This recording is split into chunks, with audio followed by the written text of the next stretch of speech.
Hello दोस्तों, नमस्ते, प्रणाम, जय श्री कृष्णा, राधे राधे। हमारे यूट्यूब चैनल पे रहुआ सबके स्वागत है। रहुआ सबके बीच में एगो बहुत ही प्यारा माता रानी के पचरा गीत लेके आयल बनी। ई पचरा गीत आप सब सुनी जा और कमेंट के माध्यम से हमके बताई जा कि ई माता रानी के पचरा गीत आप सबके कैसन लगल। अगर हमार गीत आप सबके पसंद आवता तो ज़्यादा से ज़्यादा शेयर करी जा। कथी बिनु सुना घानी बागिया, कथिया बिनु या गाना होए मैया, कथी बिनु सुना देवा घरवा मैया के ना शोभे हो।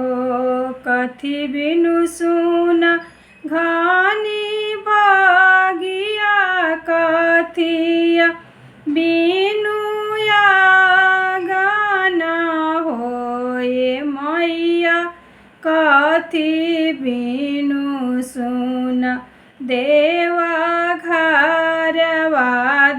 घरवा मैया के ना शोभे हो। कोयलर बिनु सुना घानी बागिया, बालक बिनु या गाना हो ए मैया, रउरा बिनु सुना देवा घरवा मैया के ना शोभे हो। कोयलर बिनु सुना घानी बागिया, बालक बिनु या गाना हो ए मैया, रउरा बिनु सुना देवा घरवा मैया के ना शोभे हो।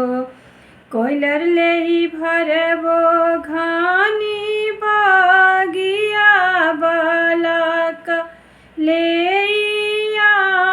गाना हो ए मैया, रउरा ले भरबो देवा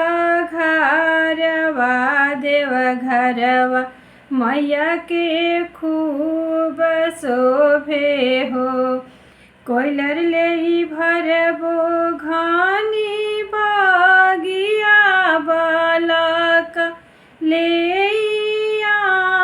गाना हो ए मैया, रउरा ले भरबो देवा घरवा मैया के खूब शोभे हो। Thank you. मेरी गीत अगर आप सबको पसंद आ रही है तो कमेंट में ज़रूर लिखिएगा।